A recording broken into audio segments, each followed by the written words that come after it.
Good morning. Here is Chapter 15, Part 2. Chapter 15, Part 2. Father laughed when he heard about the fish episode. That Tom Hill has become an important man among our Indians. He lived with the Nez Perce for several years, I hear.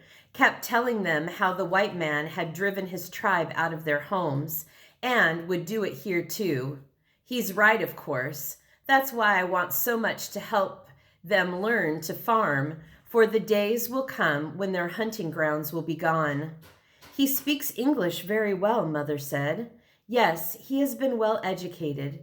If I could make friends with him, he would be a big help to me. The Indians seem to set great store by what he says. The summer of 1846 passed quickly and uneventfully. By that fall, Mr. Rogers had decided to study for the ministry and gave up teaching, asking to remain as a boarder. Although the children all felt sad to lose him, the new teacher, William Geiger, was a fine young man from Mother's own hometown and church. Elizabeth Spaulding came back to school, bringing her little brother Henry, who was only 6 years old. Mother was not pleased to have so young a child added to her family, but she did not refuse her friends, the Spauldings. Now the family who sat down for meals 3 times a day numbered 18, in addition to frequent guests, explorers, scientists, military men, or adventurers. Mother was indeed fortunate to have Mary Johnson to help her with the cooking. To all the guests, Father remarked how very peaceable the Indians seemed this year. They are beginning to find out how much better they can live by doing a little farming, he explained. But Catherine overheard him say to Mother, I feel terribly discouraged. Tomas says the Indians want us to leave. Where could we go, Marcus? There is talk that the Methodists want to sell their station at the Dalles. We could live and farm there as well. Many of the immigrants now go straight across the country to that point anyhow. It's too late to go this fall. Wagons will be coming soon. Yes, of course, we can't move this year, but I'm thinking of next year. Catherine wondered if they really were going to move, but Father did not mention it again. He was soon occupied with packing supplies over to the Umatilla for the incoming immigrants, who brought the glad news that the government had made a treaty with Great Britain, setting the Canadian border at the 49th parallel. One of my dreams has come true. The Oregon country now belongs to the United States, he said to the children. Where is Oregon? Catherine asked. Papa said we were going there. What we usually mean by the word Oregon is the Willamette Valley, Father explained. What the treaty calls the Oregon country is all the territory north of California and west of the Rocky Mountains. It must be a big country, Catherine remarked. It certainly is. Someday, I suppose it will be cut up into states.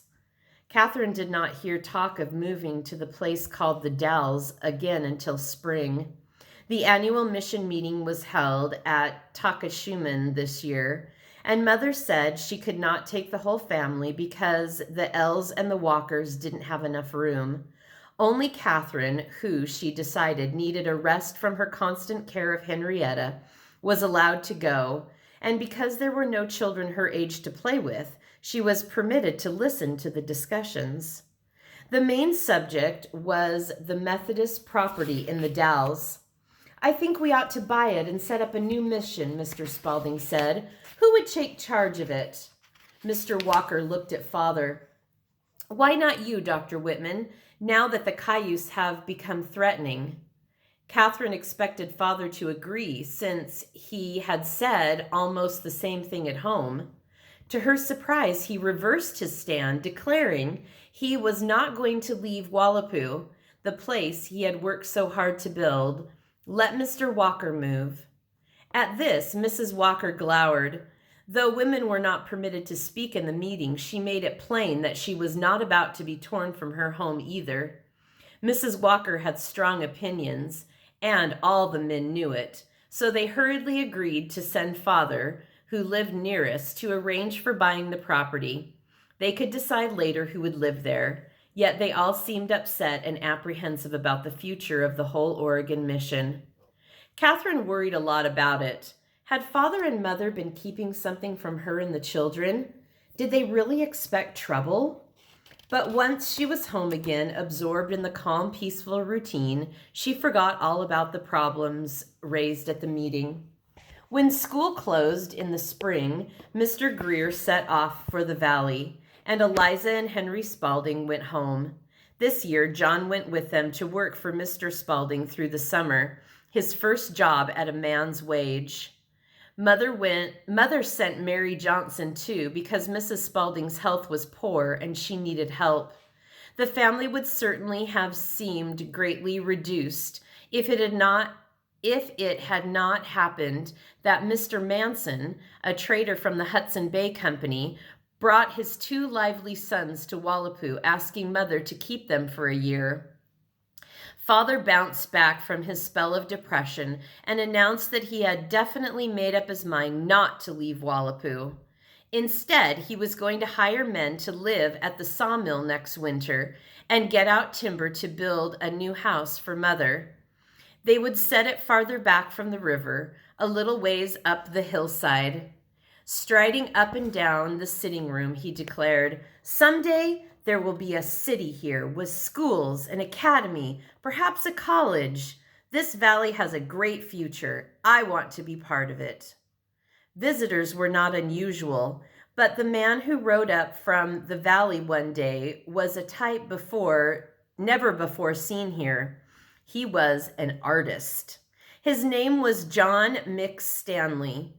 He had been employed by the Smithsonian Institution to make a pictorial record of people and places out west. He was a wonderful guest, laughing and joking with the children and entertaining father and mother with the latest news.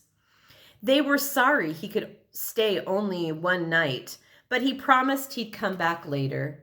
"Maybe paint your pictures," he said, winking at the girls. Soon another artist appeared, a Canadian named Paul Kane. His ambition was to paint portraits of Indians. Father looked dubious. "They do not like that sort of thing. They have a different idea from ours about pictures. Painting them might lead to trouble." Unknown to Father, Mr. Kane persuaded Frank to take him to visit the Indian lodges, and at Chief Telekukin's home, he managed to sketch the Indian without being observed. So the Indians don't like their picture taken or drawn or anything, and this artist snuck in and started sketching pictures of them. When they went to the lodge of Chief Tomas, however, he was not so lucky. He pretended to be interested in the furnishings of the teepee, but all the same, he was drawing the features of the chief. Frank, who reported the incident to his brother and sisters, grinned as he remembered the rage of Tomas when he saw what the artist was doing. "I think he would have killed Mr. Kane if I hadn't helped him get to his horse and escape." "But Frank, won't Tomas be angry with you for doing that?" Elizabeth asked, but Frank just shrugged. Mr. Kane proudly showed father and mother the sketches. "That Tomas is the most savage-looking man I've ever seen," he said. "I'm so glad I got these drawings. Now I can reproduce them with paints." Mother and father said no more, but Catherine knew they did not approve of what he was doing. Refusing to take their warning, Mr. Kane, the very next day, when an Indian woman came to see Mother, drew her picture on his sketch pad and held it up for her to see. She screamed and tried to snatch it from him. When she could not, she began to weep and wring her hands. With surprise written on his face, the artist asked, "What's the matter? What is she crying about?" Mother said soberly, "She says if you keep the picture, it means you have her soul in your power." "Oh, bosh!" Mother talked quietly to the woman, and finally she went away. But that was not the end of the artist's mischief. Mother had set the children the job of raking the yard, and Mr. Kane went out to watch. When they saw he was drawing their pictures, Matilda, in a playful mood, unpended her rake and tried to balance it on one finger. Mr. Kane quickly sketched her in this pose before Mother appeared at the door, the familiar red spots of annoyance on her cheeks. Matilda, stop that nonsense and get to work. I don't want a picture of you acting so foolish. Mr. Kane only laughed and slipped the picture into his portfolio. Catherine did not tell Mother he had sketched her and Father, also when they were not looking. She and her sister thought it a great joke. Mother seemed glad to bid goodbye to Mr. Kane. After he'd gone, she said to Frank, "Don't ever take anyone else to the Indians' lodges." "Why not? They know me. We're friends." Mother looked off into the distance, her eyes troubled. "I hope what you have done will not bring danger to you, Frank. The Indians are different from us. Just be careful. That's all I ask." All right, that is the end of chapter 15, my friends.